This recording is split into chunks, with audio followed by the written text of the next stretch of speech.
नमस्कार। आज हम कक्षा 12वीं की पुस्तकालय लेखाकार इस विषय के अंतर्गत साझेदारी संस्था का परिचय एवं अंतिम लेखे इस अध्याय में साझेदारों की पूंजी लेखे किस तरह से बनाए जाते हैं ये सीखेंगे। कक्षा 11वीं में हमने एकल व्यापारी का पूंजी लेखा बनाया था। उसी के आधार पर हम इस वर्ष साझेदारों के पूंजी लेखे बनाएंगे। साझेदार यह व्यवसाय के स्वामी होते हैं और एक से अधिक होते हैं और प्रत्येक साझेदार का पूंजी लेखा अलग अलग बनाया जाता है। अब प्रत्येक पूंजी लेखे का आधिक्य निकालकर उसको स्थिति विवरण में दर्शाना होता है। जिस तरीके से हम एकल व्यापारी का पूंजी लेखा स्थिति विवरण के देयता पार्श्व में दर्शाते थे, यदि समाकलन आधिक्य होता है तो। अब हम देखेंगे कि साझेदारों के पूंजी लेखे बनाने की दो पद्धतियां होती है, एक स्थिर पूंजी पद्धति और दूसरी अस्थिर पूंजी पद्धति। अस्थिर पूंजी पद्धति को परिवर्तनशील पूंजी पद्धति भी कहा जाता है और इस पूंजी पद्धति को हम पहले सीखेंगे, क्योंकि यह पूंजी पद्धति सीखने के बाद स्थिर पूंजी पद्धति हम आसानी से सीख सकते हैं। और यह जो अस्थिर पूंजी पद्धति है, इसमें कक्षा 11वीं में जो पूंजी लेखा बनाया था वैसा ही पूंजी लेखा बनाया जाता है, लेकिन इसमें सिर्फ साझेदारों से संबंधित जो भी लेखे होते हैं, नए व्यवहार आते हैं साझेदारों के साथ में, उनको इसमें शामिल किया जाता है। तो साझेदारों का पूंजी लेखा बनाते समय हम देखते हैं कि यह अन्य लेखों की तरह होता है। इसमें दो पार्श्व होते हैं, एक विकलन पार्श्व और दूसरा समाकलन पार्श्व, डेबिट और क्रेडिट। अब इसमें जो समाकलन पार्श्व है इसको पहले हम समझ लेते हैं। इसमें सबसे पहले लिखा गया है यहाँ पर आधिक्य आ, इसको इंग्लिश में बैलेंस ब्रॉट डाउन भी कहा जाता है और हिंदी में लेखांकन में ब्रॉट डाउन को अधो आनित कहा जाता है, जिसको शॉर्ट में आ लिखा जाता है। अब उसके बाद में यहाँ पर आता है रोक तथा बैंक लेखा। जब कभी साझेदार व्यवसाय में पूंजी लेकर आते हैं वो चालू वर्ष में, तो उसे अतिरिक्त पूंजी कहा जाता है और उसकी प्रविष्टि इस प्रकार होती है, रोक अथवा बैंक लेखा विकलित, साझेदार का पूंजी लेखा समाकलित। इसीलिए रोक और बैंक लेखा साझेदार की पूंजी लेखे के समाकलन में लिखा जाता है। उसके बाद में संपत्ति लेखा लिखा हुआ है यहाँ पर। संपत्ति के रूप में यदि साझेदार व्यवसाय में पूंजी लेकर आता है तो उसकी प्रविष्टि होती है संपत्ति लेखा विकलित, साझेदार का पूंजी लेखा समाकलित। अतः साझेदार के पूंजी लेखे के समाकलन में संपत्ति लेखा लिखा गया है और उस संपत्ति को स्थिति विवरण में अन्य संपत्तियों के साथ संपत्ति पार्श्व में दर्शाया जाता है। उसके बाद में ये जो तीन पद है, पूंजी पर ब्याज, वेतन और कमीशन, यह तीनों भी साझेदार को साझेदारी व्यवसाय से प्राप्त होते हैं और व्यवसाय के लिए यह व्यय होते हैं। जब हमने लाभालाभ लेखे का प्रारूप समझा था पिछले वीडियो में, तो मैंने आपको बताया था कि यह जो तीनों भी है, पूंजी पर ब्याज, वेतन और कमीशन, यह साझेदारों को साझेदारी संलेख में उल्लेखित शर्तों के अनुसार दिया जाता है।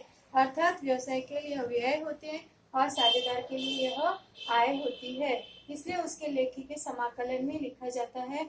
जो जिन व्यवहारों से साझेदार की पूंजी बढ़ती है उसको साझेदार के समाकलन पार्श्व में लिखा जाता है और जिन पदों से इसके साझेदारों की पूंजी घटती है उसको विकलन पार्श्व में लिखा जाता है।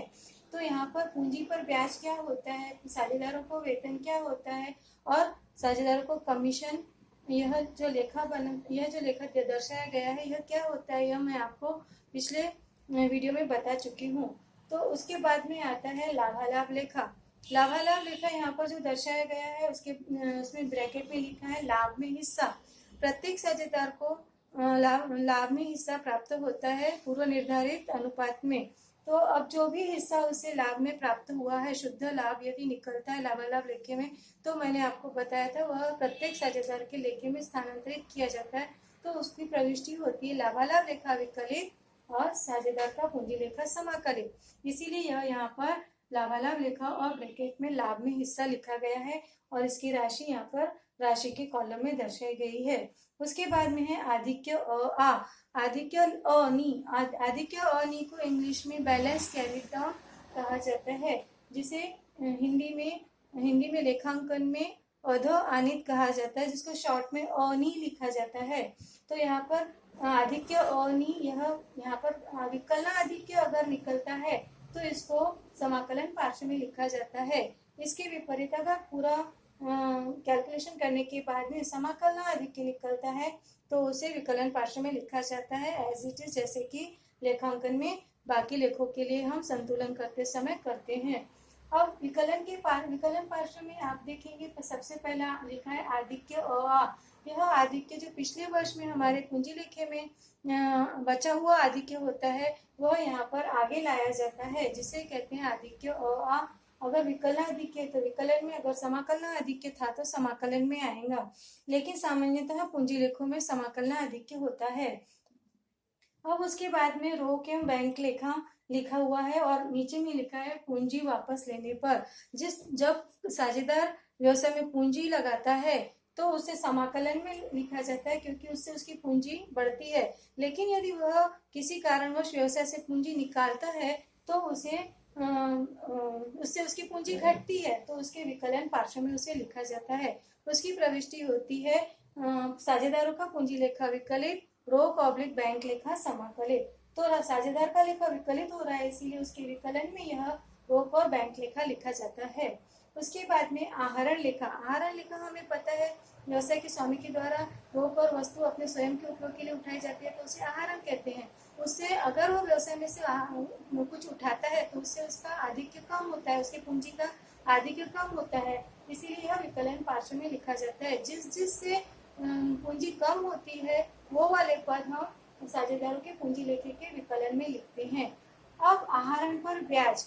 आहरण पर ब्याज यह साझेदारों को उसके द्वारा किए गए आहरण पर साझेदारी संस्था को देना होता है, इसलिए उसकी प्रविष्टि होती है लाभालाभ लेखा समाकलित, क्योंकि व्यवसाय के लिए वह आय होती है, इसी लाभालाभ लेखे के समाकलन में लिखा जाता है। और यह आहरण होता है, आहरण को हमेशा आहरण पर ब्याज जो होता है इसका विकलन आधिक्य होता है, तो जितना ब्याज आहरण पर लगा है वह साझेदारों के पूंजी लेखे के विकलन में लिखा जाता है। उसके बाद में लाभालाभ लेखा लिखा है यहाँ पर हानि में हिस्सा। यदि व्यवसाय में हानि होती है, शुद्ध हानि होती है, तो उसका भी वितरण साझेदारों में उनके पूर्व निर्धारित अनुपात में, लाभालाभ अनुपात में किया जाता है। तो यदि हानि हुई है तो उसका हिस्सा यहाँ पर विकलन पार्श्व में लिखा जाता है। उसके बाद में यदि इसका समाकलन आधिक्य निकलता है पूंजी लेखे का तो उसको विकलन में लिखा गया है। और परंपरा के अनुसार इनको ये लेखा खत्म होने के बाद अगले अवधि के लिए नीचे में स्थानांतरित करने के लिए नीचे में लिखा जाता है। अगर समाकलन आधिक्य है तो अगले अवधि में वह समाकलन पार्श्व में लिखा जाएगा, और यदि विकलन आधिक्य है तो अगले अवधि में वह विकलन पार्श्व में लिखा जाएगा उसी लेखे में। अब ये हो गई अस्थिर पूंजी पद्धति। इसमें जो आधिक्य निकलता है साझेदार के पूंजी लेखे का वह परिवर्तित होते रहता है, इसीलिए इसे अस्थिर पूंजी पद्धति या फिर परिवर्तनशील पूंजी पद्धति कहते हैं। लेकिन स्थिर पूंजी पद्धति में साझेदार के पूंजी लेखे का आधिक्य स्थिर रहता है, इसीलिए इसे स्थिर पूंजी पद्धति कहते हैं।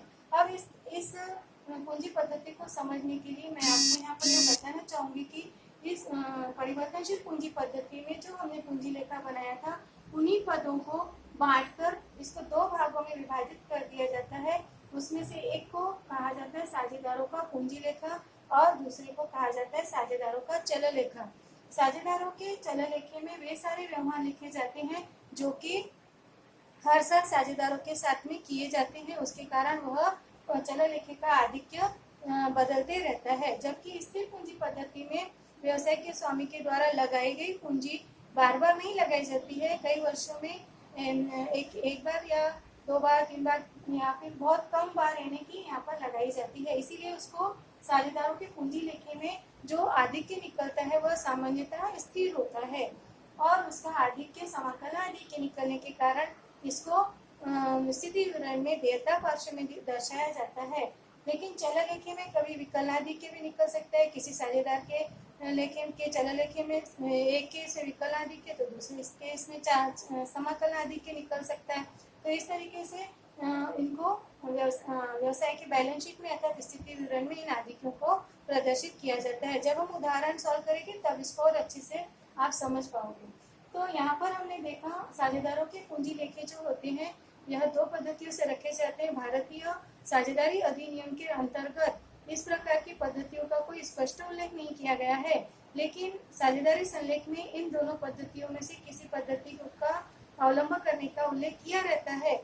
तो अगर नहीं किया रहता है तो फिर ये परिवर्तनशील पूंजी पद्धति का ही उपयोग किया जाता है सामान्यतः, और ज्यादातर यही पद्धति उनका अवलंब सभी साझेदारी संस्थाएं करती है। तो आज हमने पूंजी लेखे बनाने संबंधी पद्धतियों को समझा। अगले वीडियो में हम स्थिति विवरण किस तरीके से बनाया जाता है इसके बारे में समझेंगे। नमस्कार।